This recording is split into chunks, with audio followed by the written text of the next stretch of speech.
You did it. After the resume, the post, the interview, the email finally says yes. And then Christine asks the friendliest question in the whole process. So, what are your salary expectations? You are relieved. You are grateful. You want to sound easy to work with. So you say a number.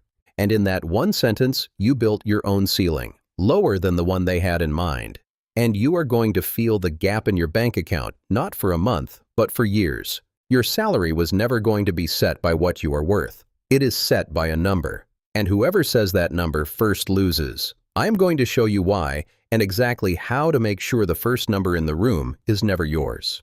Start with the lie you have been carrying your whole career. You think pay is a measurement, that somewhere there is a fair figure for what you do, and a good company will find it and offer it to you. So you walk in trying to be worth it, and you wait for them to name the prize. That is not how the number works. There is no scale in the back room weighing your value. There is a budget. Marcus decided, before the job was ever posted, the most this role can cost him. Call it a band. The bottom of the band is the number he would love to pay. The top is the number he is allowed to pay. Everything that happens from here is a quiet fight over where inside that band you land. And the whole game turns on one move. Who says a number first?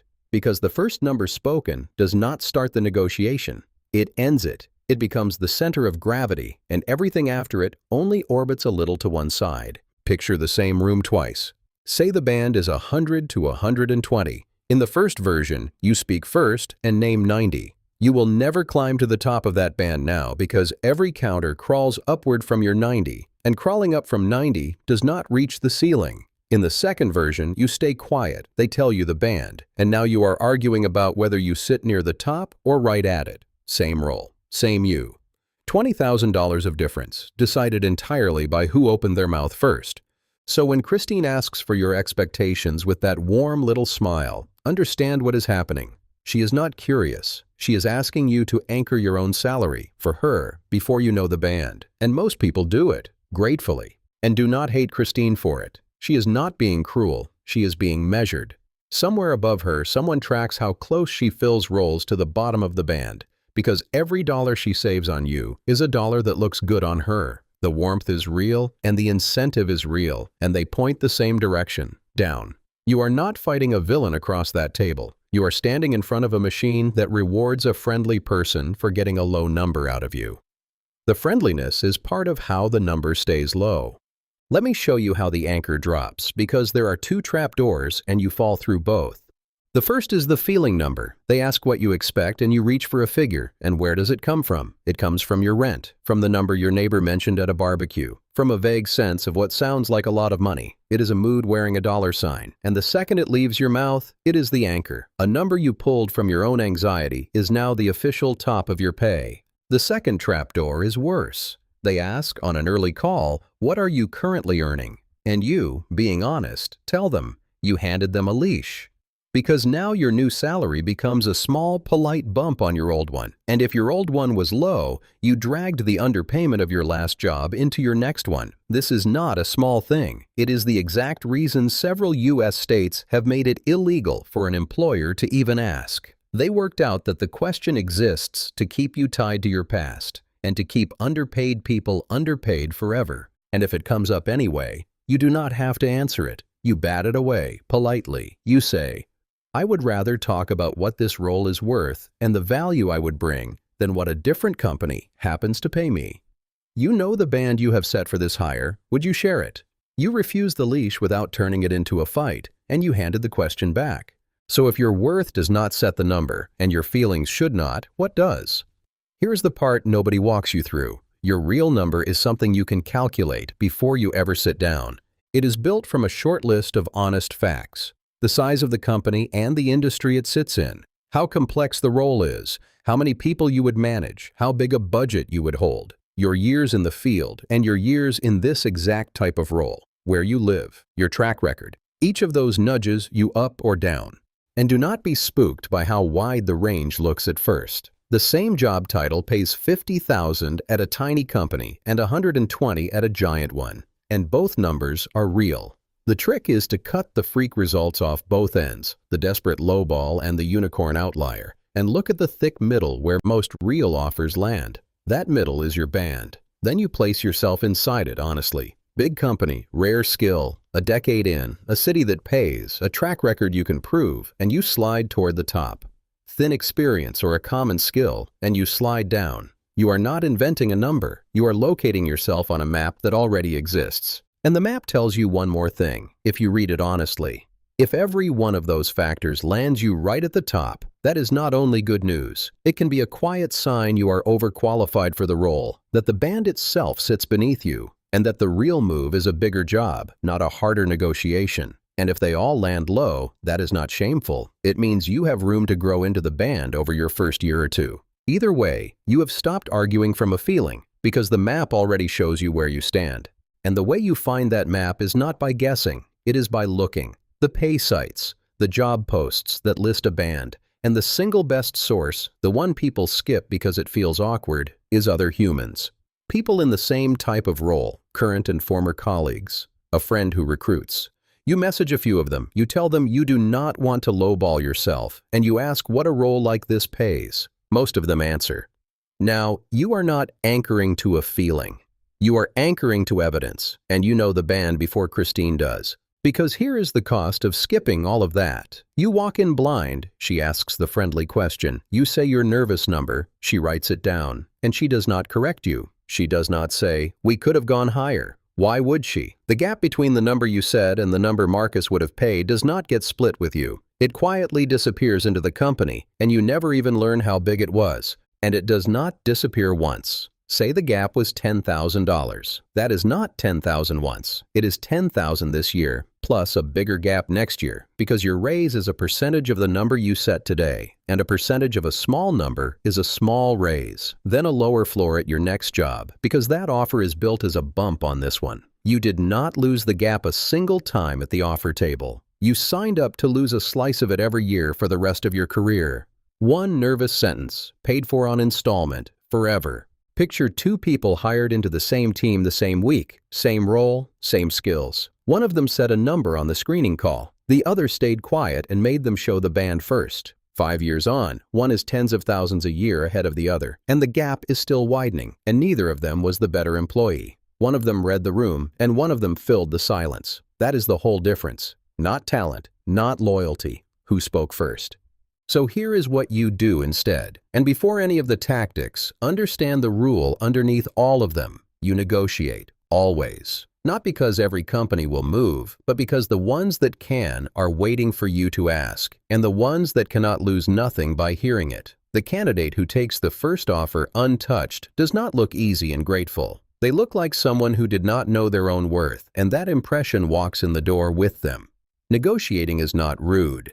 It is the expected last step, and skipping it is the only real mistake. Most first offers are built with a little slack on purpose. A few thousand the recruiter is allowed to give, but only if you push for it. Take the first offer untouched, and that slack stays in the company. It was never a gift sitting there for you. It was a test of whether you would reach for it.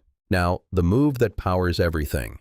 When they ask for your number, you do not give one. You flip it back. This question shows up at two moments, and you handle both the same way. The first is early, a screening call, where the recruiter uses it as a gate. Before I can put you forward, what are you expecting? It feels like you have to answer to survive the round. You do not. You say you would rather not misanchor yourself before you understand the full scope, and you ask for their range. If they share it, you say whether there is overlap, and you move on, saving the real conversation for the offer. The second moment is the offer itself, and that is where the money is won or lost for real. Either way, the words are the same. You know the band you have set for this role far better than I do. What is the range you are working with? And then you stop talking. You let it sit. Most of the time, they tell you. They came in planning to share it eventually anyway, and you moved it to the front. Now the box is open, and you can aim at the top of it instead of guessing at the middle. Watch how that plays. Christine asks Ashley for her expectations. The old Ashley would have blurted a number. This Ashley says, I would rather not lowball myself before I understand the full scope, and you will know the range far better than me. So could you share the band for the role? Christine says, sure, it is between 100 and 120. And with that, Ashley did not set the ceiling. She learned it. Her whole job now is to land near the top, not to guess where the middle might be. But sometimes they push. They say, I do need a number from you to move forward. Fine. Now you give one. But you do it with 3 rules. It comes from your research, not your nerves. You anchor it slightly above the figure you would be happy with, because the number you say is the start of the climb down, not the end. And you make it specific. Not around 90,000, a precise 92. A precise number quietly tells them you did the math, that this figure came from evidence and not from hope. And a figure that sounds calculated is much harder to chip away at. Now the offer lands, and this is where most people, exhausted and relieved, throw the rest of the money away. The recruiter calls, says the number, and there is this enormous pull to say yes on the spot, to be liked, to make it final. Do not. You never accept an offer on the phone. You say, "This is wonderful, thank you. I am genuinely excited. Could you put the full details in writing so I can review everything properly?" Then you take your time. A few days to consider an offer is completely normal. The urgency you feel is your own, not theirs. And you want it in writing for a hard reason. A number said out loud on a phone call can soften, shrink, or grow a condition by the time it reaches a contract. The leave you thought was 4 weeks, the bonus you assumed was guaranteed, the start date, the title, all of it lives in the fine print, and the fine print only exists on paper. You cannot negotiate a package you have only half heard. So you read the whole thing, line by line, before a single word of yes leaves your mouth. And when you come back to counter, you do it in a deliberate order, because not every part of the offer is worth the same. The base salary matters most, because it is the only number that compounds.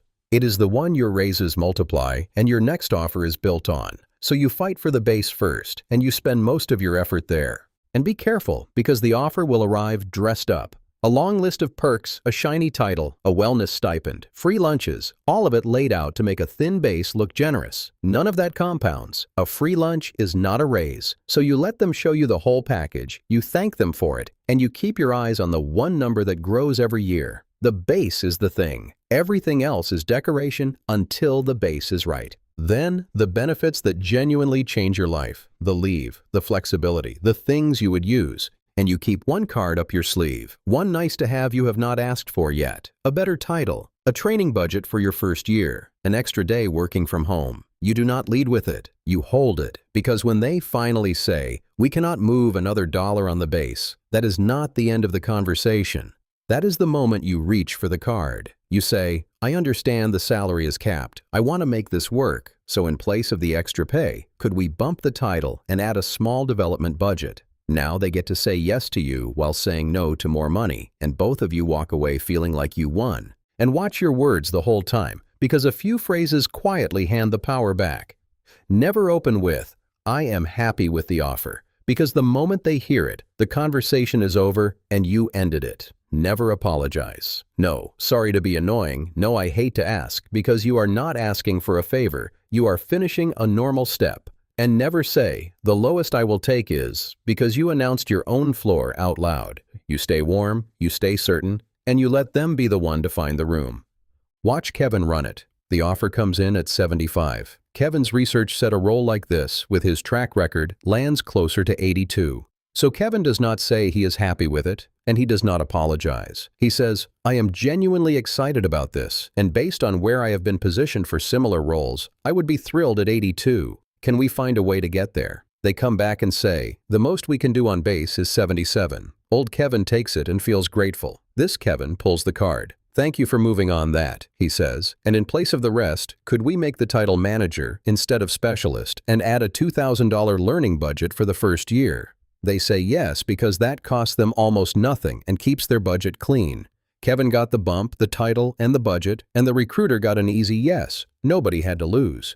So here is the thing to carry out of all of this, the part that should make you a little angry. This single conversation, the one most people rush through in 90 relieved seconds, is worth more than the next 5 raises of your life combined, because every one of those raises is a slice of the number you set right here. Get this number right, and you are not winning once. You are winning a little every year, automatically, for as long as you stay.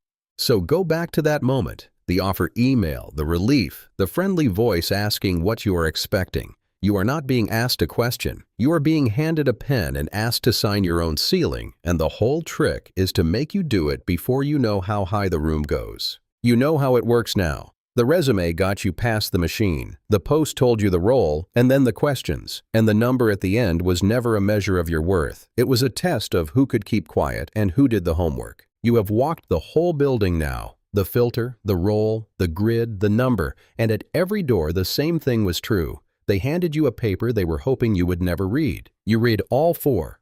There is only one thing left to learn. Because getting in the door was never the hard part. The hard part is what they start doing to you the day after you sign. That is everything else on this channel.